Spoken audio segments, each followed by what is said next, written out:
नमस्कार, एक बार फिर आप सबका स्वागत है। और आज का हमारा जो विषय है वो एक बार फिर राजस्थान की राजनीति में जो गर्माहट है उस गर्माहट के ऊपर है। राजस्थान की राजनीति में अहम योगदान रखने वाले कई बड़े नेता हैं, लेकिन उनमें से एक ऐसा चर्चित नाम है जो राजस्थान की राजनीति में अपने बयान से गर्माहट ले आता है। वो नाम है नागौर सांसद का, वो नाम है हनुमान बेनीवाल का। इस बार हनुमान बेनीवाल चर्चा में क्यों है? क्योंकि हनुमान बेनीवाल ने ट्वीट किया है और ये लिखा है, लोकतंत्र के अंदर जनता सब कुछ है और लोकतंत्र में जनता को वोट का अधिकार जो मिला है उस अधिकार का उपयोग करते हुए जनता को उनको चुनना चाहिए जो जनता के योग्य हों। हनुमान बेनीवाल ने बंगाल में हो रहे चुनाव को लेकर स्पष्ट रूप से भारतीय जनता पार्टी के विरोध में वोट डालने की बात कही है। ममता बनर्जी का पक्ष लिया है, डीएमके का पक्ष लिया है और लोगों से अपील की है कि भाजपा के खिलाफ वोट डालें। अब इसका राजस्थान की राजनीति से क्या लेना देना? सवाल ये खड़ा होता है। राजस्थान की राजनीति में पिछले कई दिनों से चर्चा चल रही थी कि हनुमान बेनीवाल क्या भारतीय जनता पार्टी का दामन थाम सकते हैं। हनुमान बेनीवाल ने इस ट्वीट के माध्यम से उन सारी अटकलों पे विराम लगा दिया है। दूसरी तरफ अगर देखा जाए तो हनुमान बेनीवाल ने कांग्रेस पर भी गंभीर आरोप लगाए थे। हनुमान बेनीवाल ने कहा था खींवसर की सीट पे कांग्रेस ने बीजेपी के साथ हाथ मिलाकर हनुमान बेनीवाल और आरएलपी को नुकसान पहुंचाया था। अब बड़ा सवाल राजस्थान की राजनीति में ये खड़ा होता है कि हनुमान बेनीवाल जो पिछले कई सालों से निरंतर अकेले संघर्ष कर रहे हैं, क्या इस बार भी अकेले ही संघर्ष करना लिखा है? क्या किसी से हाथ मिला सकते हैं? राजस्थान की राजनीति में हनुमान बेनीवाल और आरएलपी किस तरीके से अपना योगदान या भूमिका निभाएगी, ये एक बड़ा सवाल है और इसी पे आज हम चर्चा करेंगे। मेरे साथ हैं राजनीतिक विश्लेषक कृष्ण कुमार जानू। आप भारतीय जनता पार्टी के पूर्व प्रदेश प्रवक्ता हैं, निष्पक्ष बोलने वाले हैं, जिसकी वजह से इनको निष्कासित भी कर दिया गया, वो विषय अलग है। जाट महासभा के महासचिव भी हैं। आज हमारा विषय है हनुमान बेनीवाल की राजनीति राजस्थान में किस ओर जाती नजर आ रही है। जानू जी, स्वागत है आपका। बड़ा सवाल है, हनुमान बेनीवाल को लेकर चर्चाएं चल रही थी कि बेनीवाल बीजेपी का दामन थाम सकते हैं। हनुमान बेनीवाल ने स्पष्ट रूप से ये संदेश दे दिया है कि बीजेपी के साथ तो नहीं जा रहा, कांग्रेस के ऊपर वो आरोप लगाते हैं। तो 28 में हनुमान बेनीवाल की रणनीति क्या नजर आ रही है? देखो, हनुमान जी की रणनीति तो हनुमान जी खुद ही पटाक्षेप करें तब पता चले, लेकिन पिछले दिनों उनका एक बयान आया था और जनता को उन्होंने इमोशनल ब्लैकमेल करने की कोशिश की थी, अपने कार्यकर्ताओं को मोटिवेट करने की कोशिश की थी कि अगर 28 तक भी मैं कोई राजस्थान की राजनीति में प्रभावकारी परिणाम लाने वाला शख्सियत नहीं बन पाया तो संघर्ष ही मेरे भाग्य पे लेकर नहीं चलूंगा, मैं भी किसी के साथ गठजोड़ बना के सत्ता में साझीदार बनूंगा।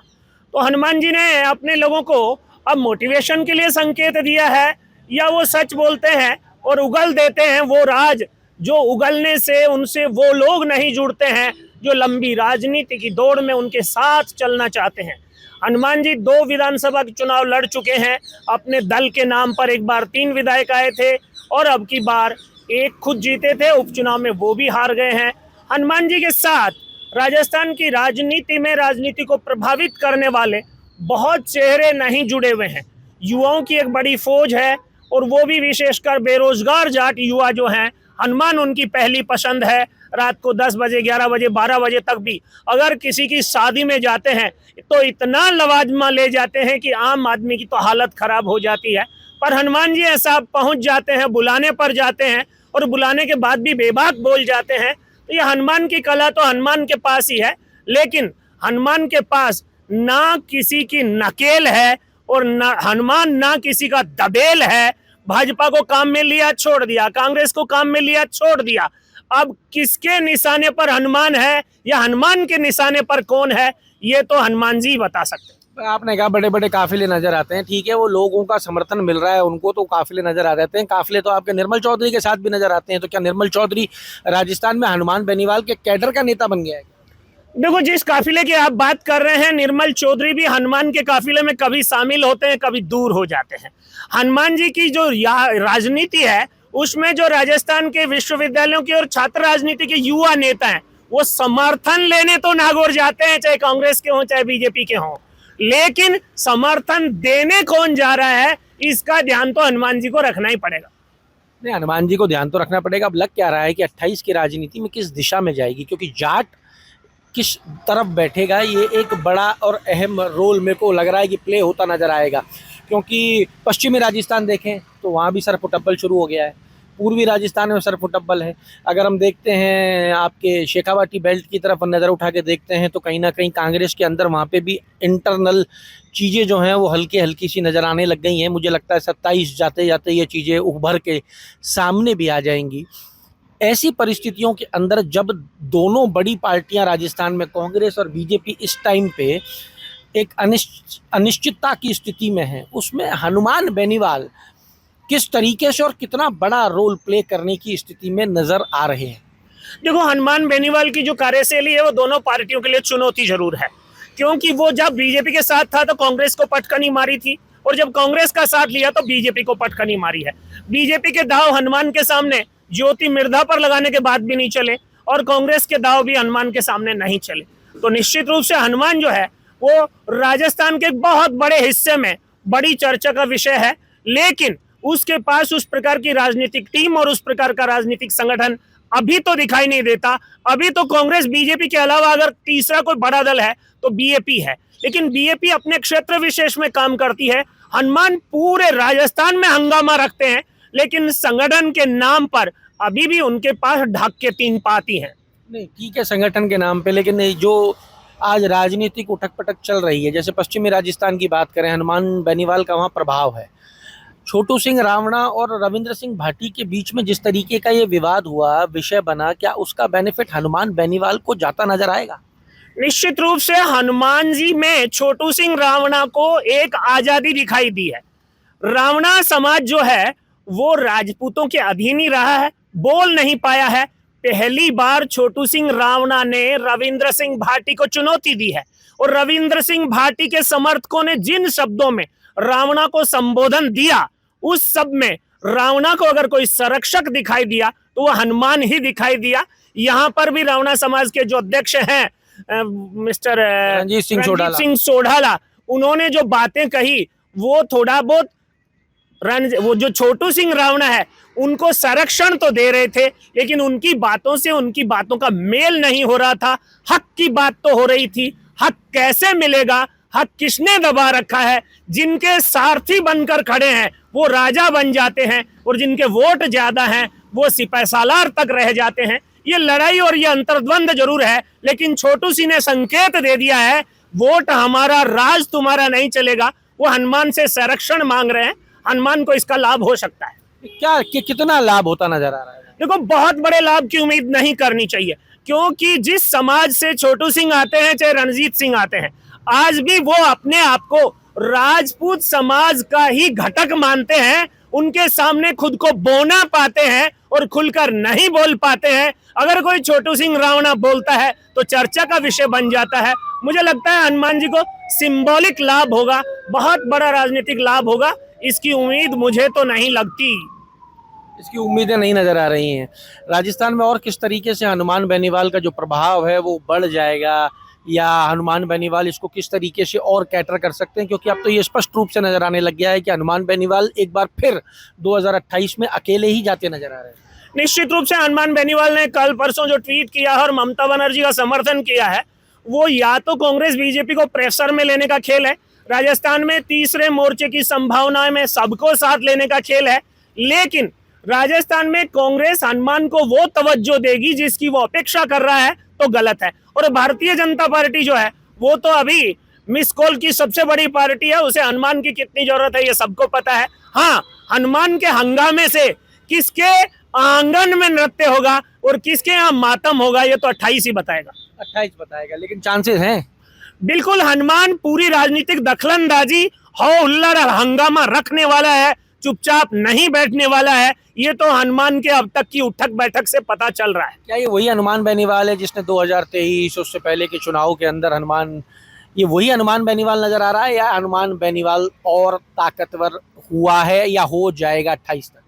देखो, हनुमान बेनीवाल में राजनीतिक परिपक्वता बड़ी है, लेकिन अभी भी वो छात्र राजनीति का जो हुड़दंग होता है और संगठन का जो शालीन राजनीति होती है, उसमें अभी भी पिछड़ रहे हैं। इसीलिए राजस्थान की राजनीति को प्रभावित करने वाले जो चेहरे कांग्रेस बीजेपी से बाहर हैं, वो हनुमान के साथ ईमानदारी से नहीं जुड़ पा रहे हैं। हनुमान भी उनको प्रभावित करके अपने साथ नहीं ले पा रहे हैं और वो इंतजार कर रहे हैं कि मेरी ताकत बढ़ेगी तो वो आएंगे, और वो सोच रहे हैं कि जब 28 में हनुमान खुद हार करके बाद में किसी में विलय करेंगे तो हनुमान के पास जाकर हम क्या करेंगे का द्वंद चल रहा है। पर अभी हनुमान की भीड़ सबको प्रभावित जरूर कर रही है।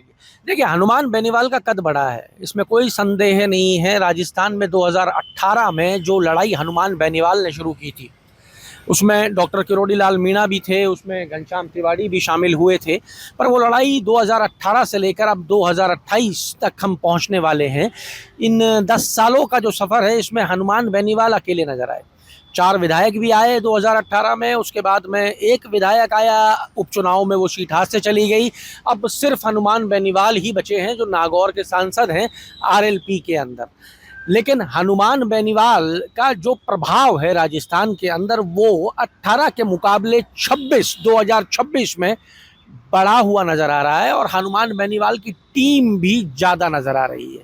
2018 में जहां लोग विचार कर रहे थे कि ये रहेगा या जाएगा, वो विचार अब ख़त्म हो चुका है और हनुमान बेनीवाल का ये ट्वीट ये दर्शा रहा है कि 2028 की लड़ाई को हनुमान बेनीवाल बहुत सीरियस तरीके से ले चुके हैं। हनुमान बेनीवाल 2028 के लिए कुछ भी कर गुजरने की स्थिति में नज़र आ रहे हैं। अब देखना ये होगा कि जो बार बार सवाल उठता है संगठन को लेके, क्या हनुमान बेनीवाल इन बचे हुए समय में अपना संगठन को इतना मजबूत कर पाएंगे कि वो 2028 की बड़ी लड़ाई लड़ पाए और 2028 में एक ऐसी स्थिति में हनुमान बेनीवाल को ला पाए या आरएलपी को ला पाए जहां से आरएलपी सरकार बनाने में एक महत्वपूर्ण भूमिका निभाने की पोजीशन में खड़ी हो जाए। राजस्थान में इस टाइम पे छोटे छोटे कई घटक निकल के आए हैं। अगर इन घटकों का साथ हनुमान बेनीवाल को मिलता है या इनका साथ लेने में कामयाब होते हैं तो राजस्थान की राजनीति में 28 में वो रचा जा सकता है या हो जाएगा जो आज तक राजस्थान में नहीं हुआ है। हनुमान बेनीवाल का ट्वीट है। हनुमान बेनीवाल कोई भी काम बिना सोचे समझे नहीं करते हैं। ये जो ट्वीट आया है, इसने राजस्थान की राजनीति के अंदर है, ये ट्वीट बंगाल के लिए, और हनुमान भी जानते थे कि बंगाल में अब उनके कितने समर्थक हैं और कितने नहीं, लेकिन हनुमान जानते थे कि ये ट्वीट राजस्थान में बड़ा काम कर जाएगा। राजस्थान में उनके लोगों को, उनके साथ जुड़ने वालों को स्पष्ट संदेश हनुमान बेनीवाल ने इस ट्वीट के माध्यम से दिया है। क्या रहती है आगे की व्यवस्थाएं, वो भी आप तक पहुंचाएंगे, इसलिए जुड़े रहिए हमारे साथ। अमर उजाला के लिए जयपुर से मैं आशीष। आपके राज्य की खबरें, आपके शहर की खबरें सबसे पहले जानने के लिए देखते रहें अमर उजाला। चैनल को सब्सक्राइब जरूर कर लें और पाएं हर अपडेट।